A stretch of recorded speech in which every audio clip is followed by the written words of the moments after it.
जम्मू कश्मीर के कुपवाड़ा में सुरक्षा बल के जवानों ने मुठभेड़ में 4 आतंकियों को मार गिराया। सुरक्षा बल को सूचना मिली थी कि पाकिस्तान के कब्जे वाले कश्मीर से आए कुछ आतंकी एलओसी के पास जंगल में छिपे हैं, जिसके बाद सुरक्षा बल के जवान एक्शन में आ गए और उन्होंने कुपवाड़ा के माचिल सेक्टर को छावनी में तब्दील कर दिया। सुरक्षा बल ने पूरे इलाके में तलाशी अभियान शुरू कर दिया, जिसके बाद अचानक सुरक्षा बल का सामना आतंकियों से हो गया। इस बीच आतंकवादियों ने फायरिंग शुरू कर दी, जबकि जवाबी कार्रवाई में सुरक्षा बलों ने भी फायरिंग की। घंटों चली मुठभेड़ में सुरक्षा बल ने 4 आतंकियों को ढेर कर दिया। जम्मू कश्मीर पुलिस ने बताया कि आतंकवादी पाकिस्तान के कब्जे वाले कश्मीर से कुपवाड़ा में घुसपैठ करने की कोशिश कर रहे थे। मारे गए आतंकियों से भारी मात्रा में हथियार और गोला बारूद बरामद हुआ।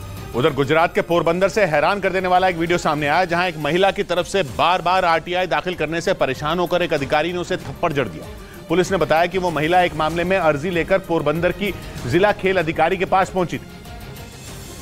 तभी दोनों के बीच बहस हो गई और महिला अधिकारी ने गुस्से में आरटीआई दाखिल करने वाली उस महिला को थप्पड़ मार दिया। बताया गया कि उस महिला ने कुछ दिन पहले आरटीआई के तहत खेल अधिकारी से कुछ जानकारी मांगी थी, लेकिन सही जानकारी नहीं मिलने पर उसने इसकी शिकायत की। इसी बात पर खेल अधिकारी भड़क गई और उसे दफ्तर से बाहर जाने को कह दिया। ऐसे में दोनों के बीच जमकर बहस हो गई। इस दौरान वहां मौजूद लोग महिला अधिकारी को रोकने की कोशिश कर रहे थे, लेकिन वो नहीं रुकी और गुस्से में उस महिला को चांटा मार दिया, जिसका वीडियो वायरल होने पर पुलिस ने कार्रवाई करते हुए उस अधिकारी समेत 3 लोगों के खिलाफ एफआईआर दर्ज कर ली।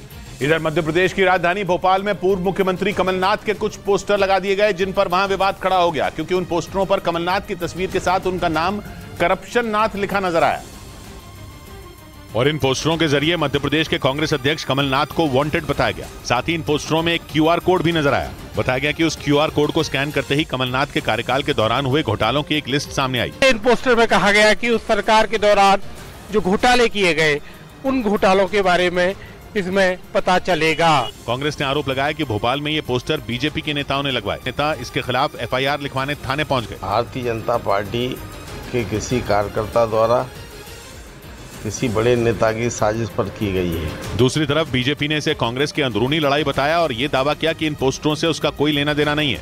उधर न्यूज एजेंसी रॉयटर्स के मुताबिक दक्षिण चीन सागर में बढ़े तनाव के बीच अमेरिका का परमाणु ताकत वाला एक एयरक्राफ्ट कैरियर वियतनाम पहुंच गया।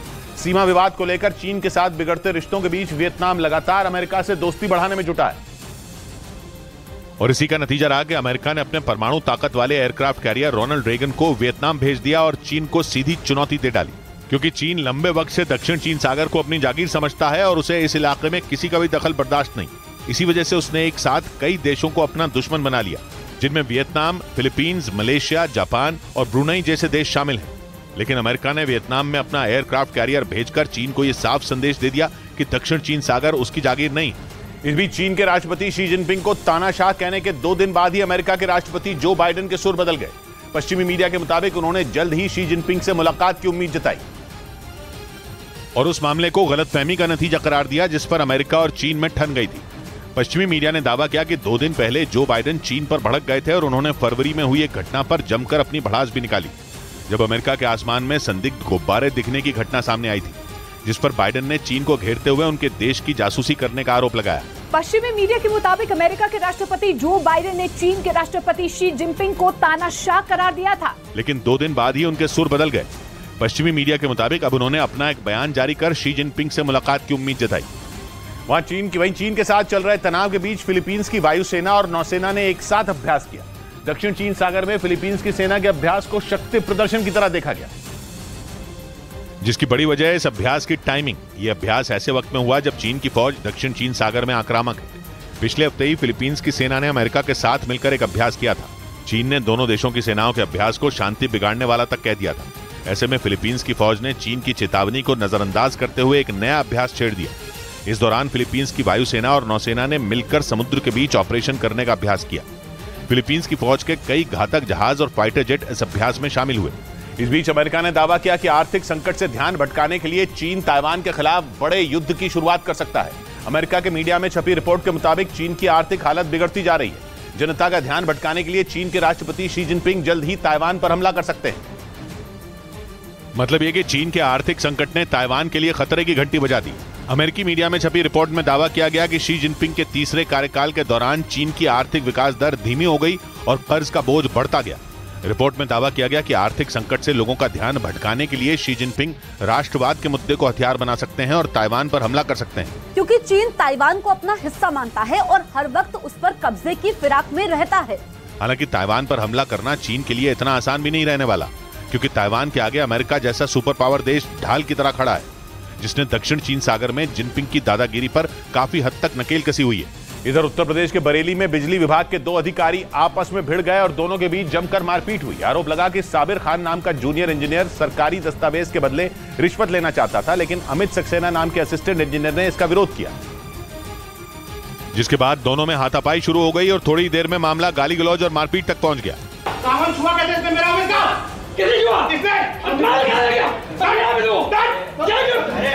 बताया गया कि बिजली विभाग में जूनियर इंजीनियर के पद पर तैनात साबिर खान ट्रांसफर के बाद दफ्तर से कई सरकारी दस्तावेज बिना इजाजत के अपने साथ ले जा रहे थे, लेकिन जब असिस्टेंट इंजीनियर ने इसका विरोध किया तब साबिर खान उनसे भिड़ गए। इस हंगामे का वीडियो सामने आने के बाद बिजली विभाग ने जांच के आदेश दे दिए। उधर बढ़ती गर्मी ने जम्मू को भी बेहाल कर दिया। वहां गर्मी के साथ भयानक उमस की वजह से लोग बीमार पड़ने लगे।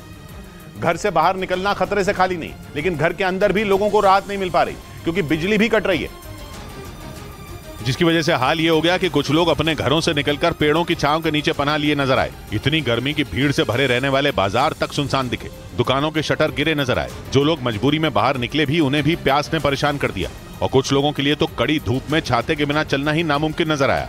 इस बीच पश्चिमी मीडिया के मुताबिक उत्तर कोरिया के लोगों ने अपने शासक किम जोंग उन के खिलाफ विद्रोह शुरू कर दिया।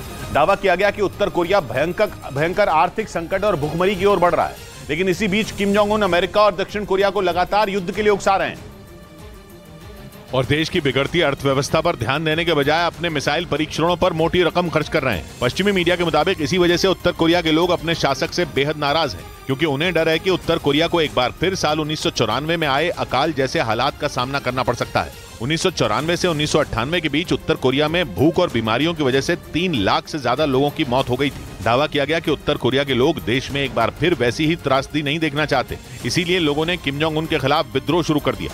उधर अमेरिका की एक खुफिया रिपोर्ट के मुताबिक उत्तर कोरिया के शासक किम जोंग उन अपने पड़ोसी देशों पर दबाव बनाने के लिए परमाणु हथियारों का इस्तेमाल कर सकते हैं। इतना ही नहीं, दावा तो यहां तक किया गया कि उन्होंने इसके लिए अपनी सेना को तैयार रहने के भी आदेश दे दिए, ताकि पड़ोसी देशों को डरा धमकाकर उनसे रियायतें हासिल की जा सकें।